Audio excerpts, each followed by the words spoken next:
allez-y soxna Amy. J'ai remarqué que ñun fii gaz dafa xaw a yokkaat encore semaine passée wàccoon na benn 20 cents léegi yokkaat na benn 30 cents. Je sais pas yéen en Afrique comme au Sénégal dafa yokk ou pas donc je pense savoir que ça commence à affecter gaz bi et tout et aussi que les gens commencent aussi à en parler ici avant Widi waxuñu ci woon mais léegi démocrates yi nous poussent à en parler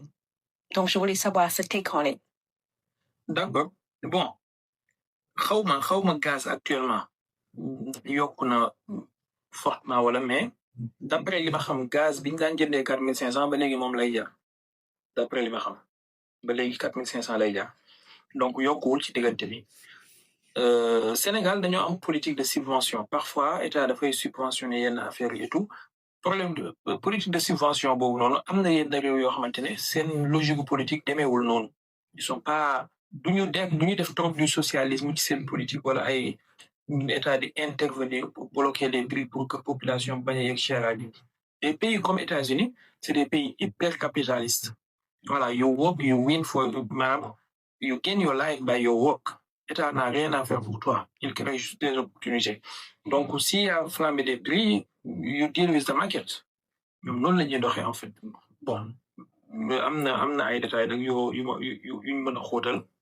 ci wàllu économie yooyu mais quand même c'est l'esprit global de la situation moo tax parfois mbir mi su naree jar 1000 francs ci dëkk yu mel ni Sénégal état mën na jël ci budget wala ci yenn kii mu bloqué prix bi pour léegi muy jar 1000 francs ci man mi jënd ci boutique bi mu jar ci man 800 wala 750 wala 900 mais quand même parfois mbir yi mën na ëpp loxo inflation loolu ça arrive pour l'instant état au Sénégal ak réew yu bari ci Afrique crise bi di am laalagul leen de façon directe parce que xam nga nañ ma baal ci waa ji mais jeu bi c'est un jeu de VIP tout le jeu ñuy jouer nawetaan et le continent africain à l'échelle mondiale il joue niveau nawetaan donc quand on parle de détroit d'Ormuz dëgg la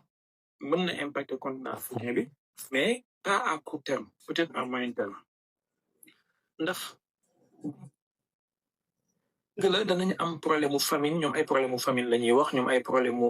blé la ñuy wax gis nga même ci Ukraine bi problème mu Russie Ukraine bi amee affaire yu blé lañ doon wax bu ñuy defee alors que ñële ñoom li ñuy discuter mooy problème mu prix pétrole beeg cours boursier yeeg yu mel noonu ñoom c'est de ça qu'il parle à chacun ses problèmes maanaam fi mu toll nii am na koo xamante ne problème am mooy naka lay def Ousmane Sonko nekk candidat 2029 L29 39 comme loolu mooy àdduna donc ku nekk am na problème comme li Cheikhou Diouha amee woon problème table bi ni mu ngandee ni naka lay def ba jaar ci buntu bi si ci nekk bon blague à part moo tax affaire détroit d'Ormuz bi ak détroit Bab el-Mandeb yooyu su amee États-Unis lay njëkk a laal ak Europe lay njëkk a laal balaa muy laal Afrique bien vrai que nag avec le temps dina laal Afrique ñoom ñoo ci gën a sonn bu leen laalee parce que ñoo gën a vulnérable mais ñële ñoom ñoo gën a nan laa ko mën a waxatee ñoo gën a moins résistant par exemple tey africain bi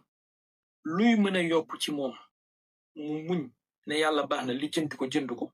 européen bi loolu su yokkoo ci moom day génn manifesté wu wala occidental bi su yokkoo ci moom day génn manifesté wu donc ils sont beaucoup plus impatients et beaucoup plus perméables wala vulnérables ci yokkute prix yi africain bi nag moom il est beaucoup plus endurant malgré que moo gën a fragile mais moo gën a endurant métit bi mën na ko dékku dana métti ci moom dana jooy dana kii dana yuuxu mais balaa ngay gis sénégalais wala gambien génn ne day manifester pour courant bu cher wala pour ndox mu cher wala pour ceeb bu cher wala dugub bu cher ça va prendre du temps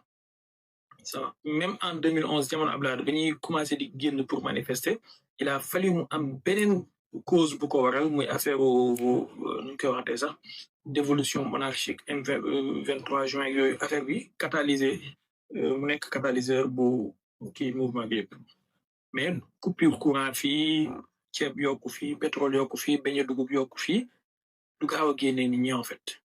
alors que ci Amérique tey gallon pétrole bi su jaroon $5 wala $7 suba Donald Trump am problème déjà gallon bi am na jamono yéegoon na ba $4.07 yaakaar naa bi may mujj xool mais Donald Trump marchait sur des œufs pour lijjanti problème boobu donc il peut pas se permettre actuellement muy seetaan gallon bi di dem ba $7 yéen a nekk Amérique da ngeen a ma gën a xam li ko nekk si j'ai tort vous me dites de même que ci Europe actuellement nee na ñu ngi 4,99 donc vous voyez bu ñuy doflu fii ak semaine prochaine mën na yéeg 5 parce que tey ci bisu dimanche bi tey amul benn parce que pare boobu may mujj xool en tout cas balaa may ñëw ci live bi après timis bi noonu amul benn bateau bu traversé détroit d'Ormuz bi am na ay sites yu ñu koy xoolee ship tracking ak yooyu da ngay gis détroit bi wala point bu nekk ci globe bi yan bateau ñoo ko traversé ak bateau lan la ak yu mel noonu bi may mujj xool jusqu'à après timis en tout cas amul benn bateau bu traversé détroit d'Ormuz bi depuis le matin lu waral loolu mooy escalade de la situation bi Donald Trump def ak exigence yi mu envoyé iranien yi bañ ko donc il y a de fortes chances que cette guerre reprenne forte chance et à ce qui paraît Donald Trump jokkoo na téléphone ak Netanyahu sànq ci ngoon et bokk na ci li ñuy discuter mooy possibilité de reprendre la guerre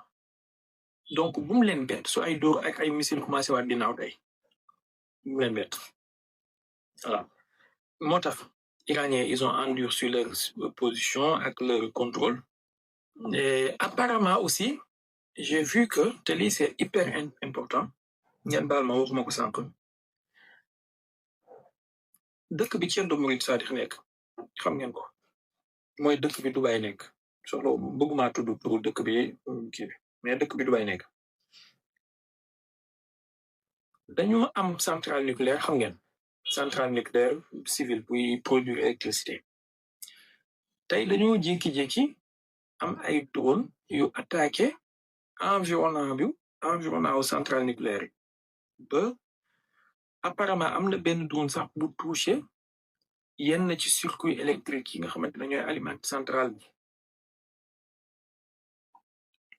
léegi ñoom dëkk boobu seen service de sécurité yi bi ñu xoolee dañu ne drone yi dañoo jugee vers l'ouest pas vers l'est te xam ngeen ñoom Iran moo leen féetee vers l'est donc su doon drone yi Iran la jugee dañ naan vers l'est la mais puisque drone yi vers l'ouest la jugee Israël moo leen féetee l'ouest ak Arabie Saoudite man dàquma je n'exclus pas que ça soit une attaque sous faux drapeau maanaam false flag pour déclencher la situation et loolu Israël savent très bien le faire ils sont des experts en la matière et ci loolu ci même tay gi itam Arabie Saoudite a été attaquée avec des drones ba tey yi xamaguñ drone yi fan la jógee en tout cas saoudiens yi ñoom nee nañu drone yi côté Irak la jógee maintenant géographiquement parlant Irak c'est au nord de l'Arabie Saoudite donc si les drones viennent d'Irak normalement ça doit venir du nord et non de l'ouest maintenant yooyu yëpp luñ mën a xam la parce que y a des systèmes de radar ak système de suivi de trajectoire géo dañ koy waxtee sax géolocalisation yoo xam ne mën nga localiser drone bi fan la jaar fan la jógee c'est pas un problème surtout boo amee yenn kii bu fekkee drone bi ça a été abattu am na carte yi nekk ci biir drone bi comme genre carte mémoire lay doon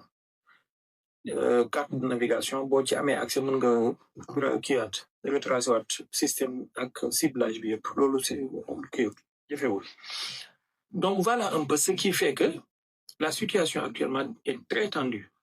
et ça peut exploser à tout moment Donald Trump il est coincé les Israéliens veulent reprendre la guerre parce que ils ont un problème de timing ñoom tamit ndax ñu ngi war a dem élection mois de juin bii di ñëw élection législative te y a de fortes chances que Netanyahu perte élection yi et bàyyi leen xel li ma leen di wax à chaque fois que Israël war a dem élection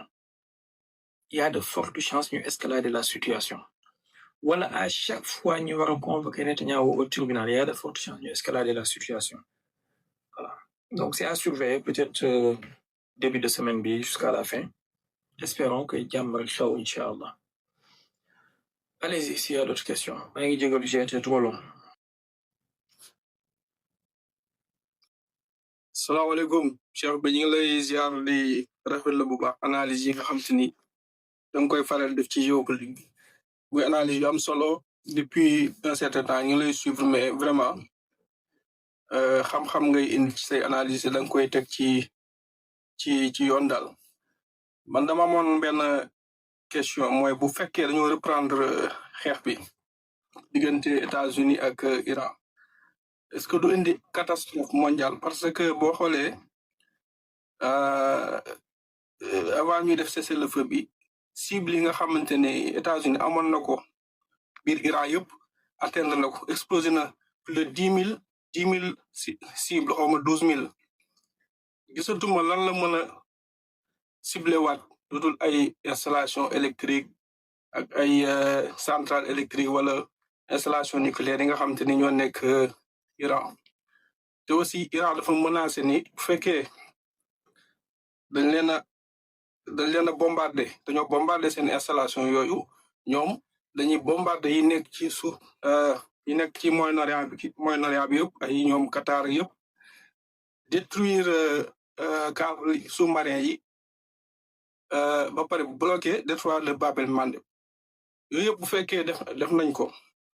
bu ñu fekkee reprendre nañ kër ba yooyu yëpp ñu def ko damay xalaat ni est-ce que du indi benn catastrophe économique ba du dem ba law ba ci àdduna bi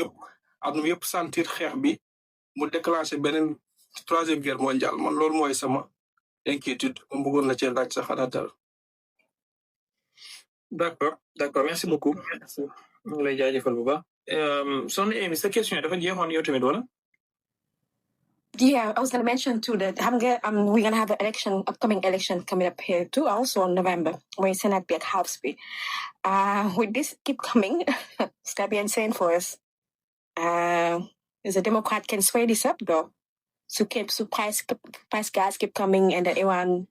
thing keep going too. It's going to be the whole story coming up in here.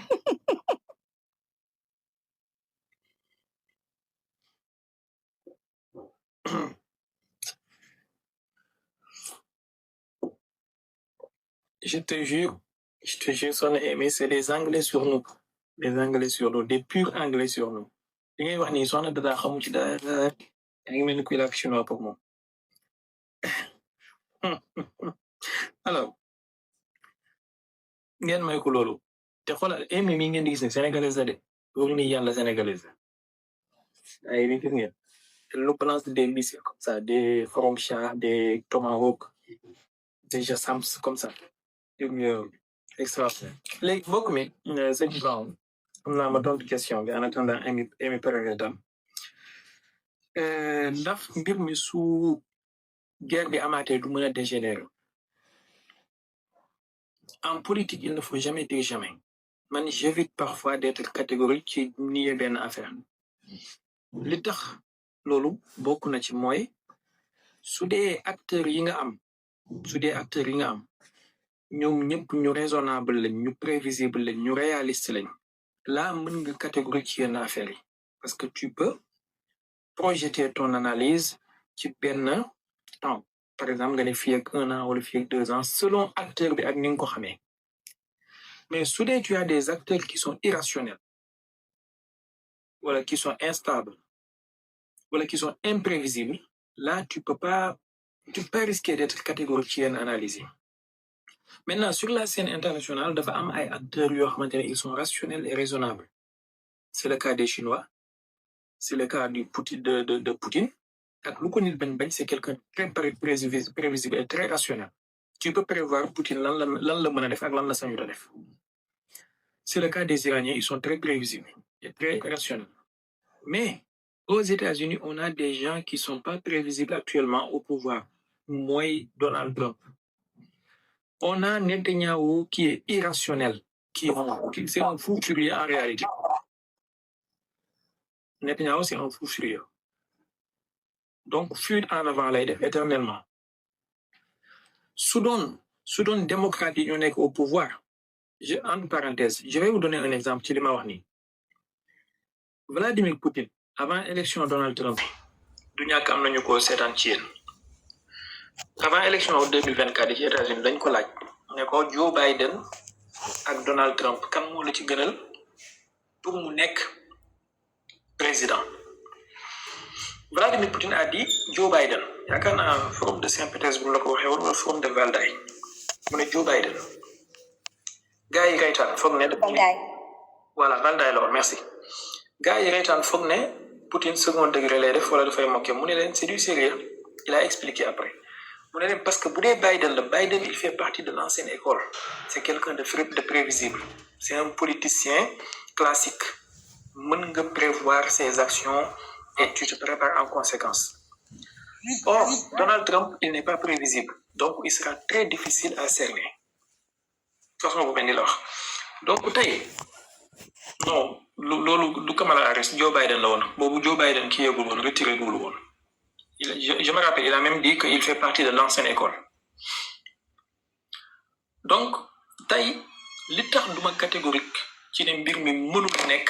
mooy Donald Trump il n'est pas prévisible il dit une chose à 10h à 10h07 il dit son contraire il dit une chose à midi 5 il dit son contraire tandis que les Iraniens ils peuvent tenir une ligne pendant 1 an duñ ci changer duñ varier les Chinois ils peuvent te dire une chose et tenir la ligne pendant 10 ans duñ changer duñu varier voilà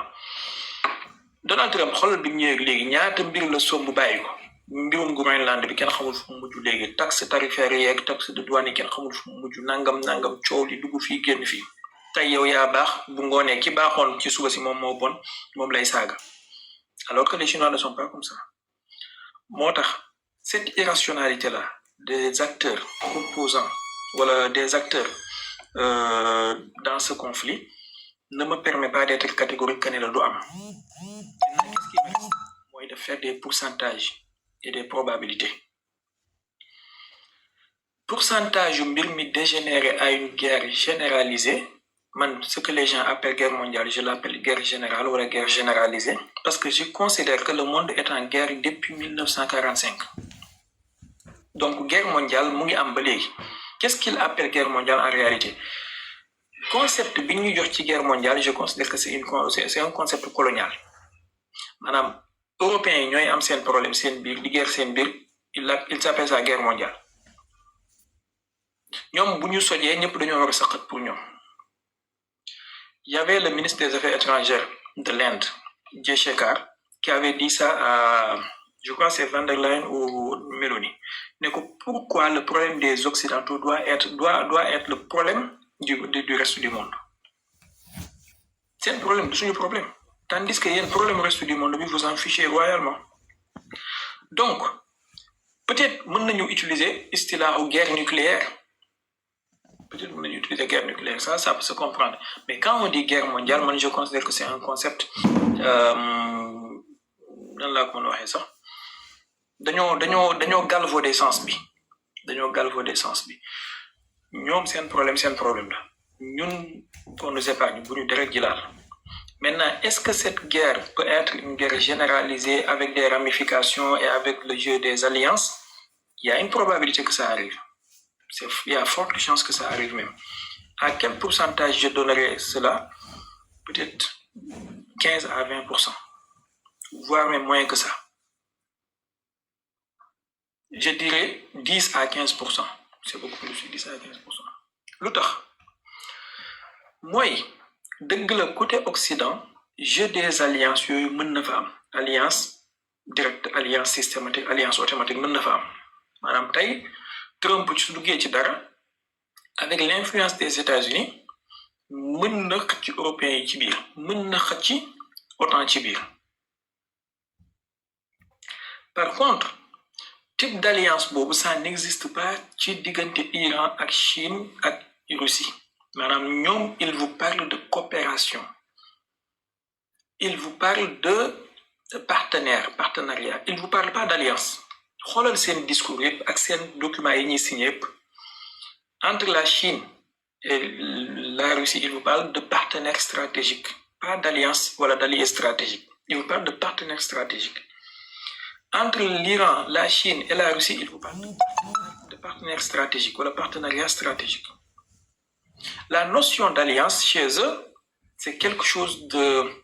oui, un genre au sens de subordination. te ñoom dañu koy éviter si tu comprends leur logique de politique moo tax du caage ne suñu attaqué Iran rek Russie daf ciy ñëw dugg lii je l'avais dit depuis guerre 12 jours yi bi ma ko waxee ñoom seen Cheikhouna ñu ngi fi seen Cheikhouna maa ngi lay fay nuyoo na nga def ñoom ñu ngi fi fekkee woon nañ ko am na ñoo xamante ni il voulait pas y croire foogoon nañ ne suñu attaqué Iran le lendemain rek Russie dafay ñëw indi ay Sukhoi 35 ak ay Dada 44 ak ay Mi-28 ñëw attaqué ma ne leen mbir mi demeewul noonu jeu des alliances il n'est pas systématique parce que ñi ay partenaires lañ mais duñu ay alliés tandis que en Occident il vous parle d'alliance même autant nan lañ ko tuddee organisation du traité de l'Atlantique Nord donc c'est une organisation boo xamante ne ils sont des alliés entre eux lu wokk ki dafay xurikale alors que ñële ñoom c'est des partenaires indépendants autonomes kenn ku nekk suit ses propres intérêts voilà moo tax tey c'est pas parce que Chine dafa nekk en guerre que la Russie dafay nekk en guerre directement c'est pas parce que la Russie dafay nekk en guerre que Chine dafay nekk en guerre la preuve la guerre en Ukraine depuis 2022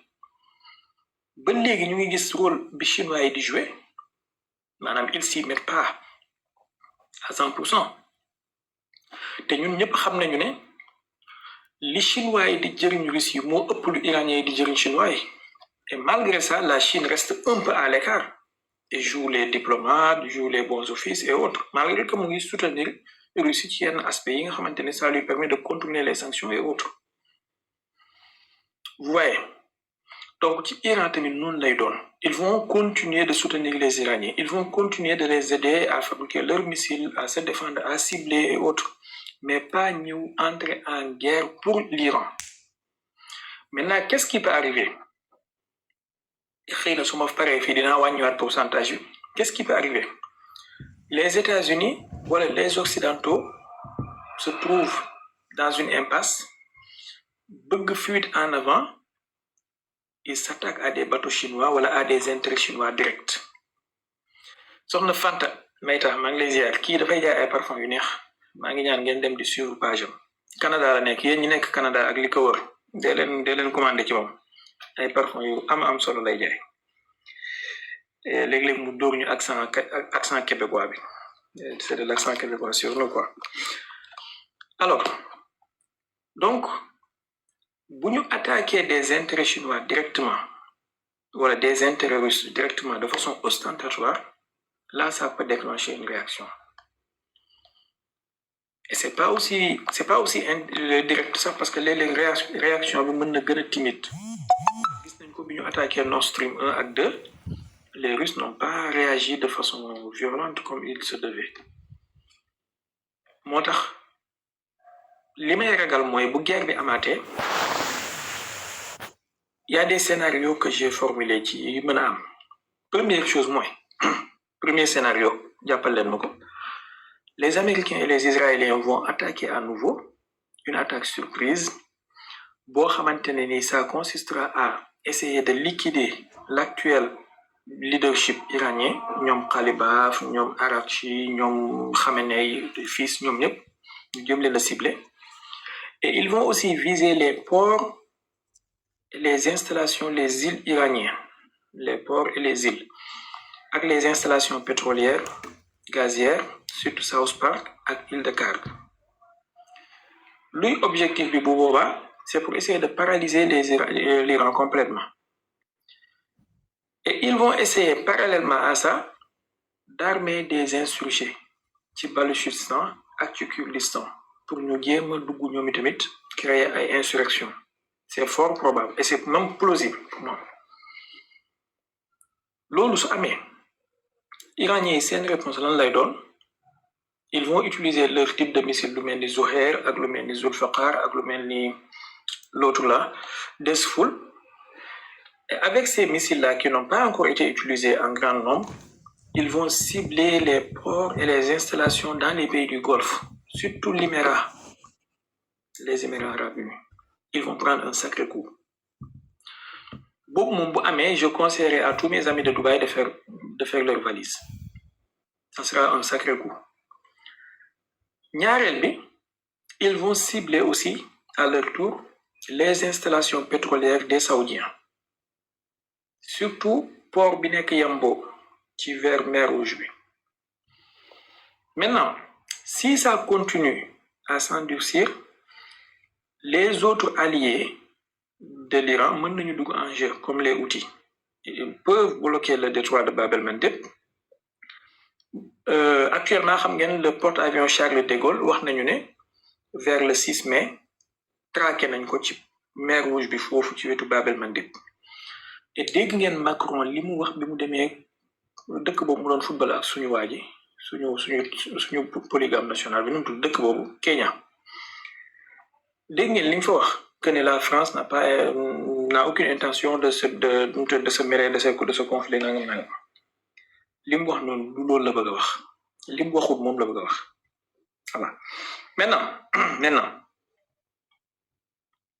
lii am mooy les Iraniens ak seen sama gars yi yéen a ngi signalé son bi rek yéeme na de est-ce que problème bi du ci man daal ma def ma signe s'il vous plaît ndax yéen a ngi may dégg bu baax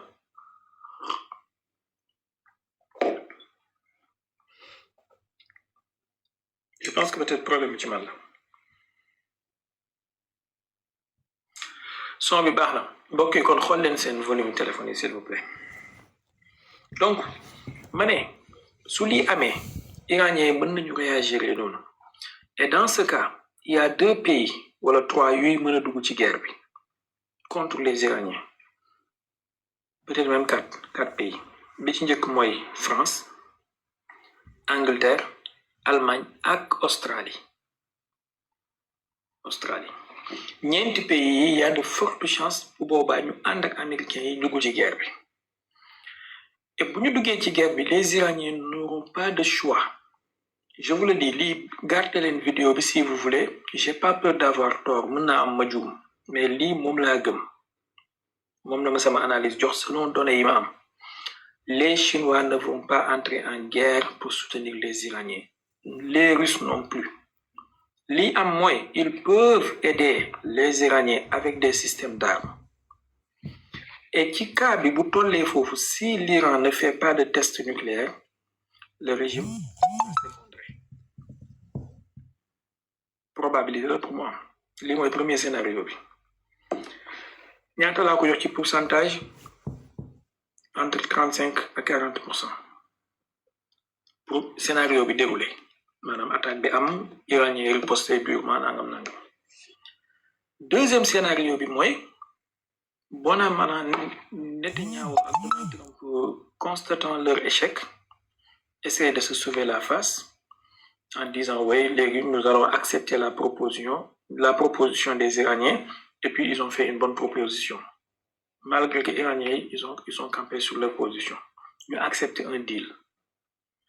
Mais deal boobu noonu di am ça sera très fragile parce que tôt ou tard ça sera encore brisé il y a peut-être 15% wala 20% de chance que loolu am moom tamit buñ xamee ne guerre bi du leen jural jàmm et puis li muy jur ci catastrophe moo ëpp.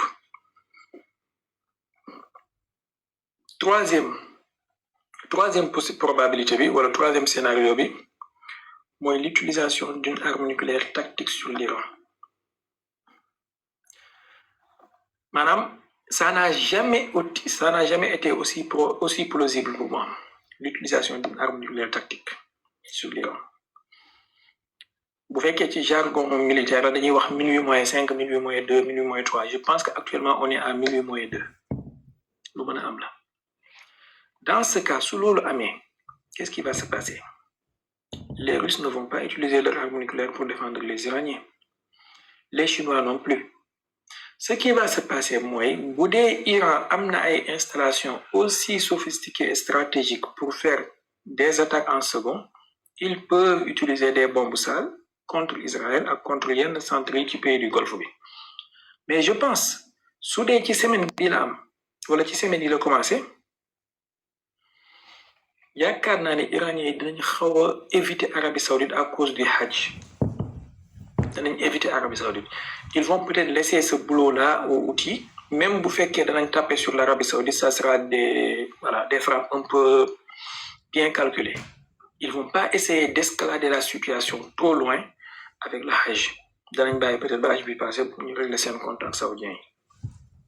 Mais Israéliens, ça sera leur rêve de déclencher un conflit grandeur nature pendant le Hajj. S'il faut même bu ñu may daaneel benn drone ci Kaaba gi wala iyaazu billahi taala ñëpp xam nañ ne loolu mooy seen rêve. Bill nee na il pense plus à ça moom itam avec le sous-marin. Tous les analystes sérieux li ma lay wax ni ñu ngi koy redouter l'utilisation d'une arme nucléaire contre les Iraniens. C'est fort probable. Fort probable. Malgré que troisième scénario là, mais c'est pas à exclure. Ça n'a jamais été aussi plausible. Voilà. Et puis bu boobaa liñ koy layale mooy Iraniens yi dañoo nekkoon di fabriquer arme nucléaire avec les 400 kilos d'uranium enrichi. Donc c'était une menace pour nous. Et bu boobaa qu'est-ce qui pourrait se passer? Moi, la Chine pourrait accélérer l'annexion de Taïwan. Ça pourrait accélérer la situation. Et la Russie pourrait endurcir la situation. Si Poutine, qui Poutine sous bagné accélérer la situation, il peut avoir des problèmes politiques internes. C'est-à-dire, actuellement, opposition qui Poutine, ce ne sont pas des gens gentils avec les Occidentaux, mais ce sont des gens qui critiquent Poutine parce qu'il est trop faible. Moi, opposition qui actuellement, ni sur politique intérieure, parce qu'ils considèrent que Poutine est trop mou avec les Ukrainiens. Il fallait frapper avec 2 mains, il faut enlever les gants. Donc, dans ce cas, s'il y a l'utilisation d'une arme nucléaire et que Poutine n'accélère pas la situation en Ukraine, il peut se confronter avec des troubles internes. Donc, voilà un peu. J'espère que j'ai répondu à la question.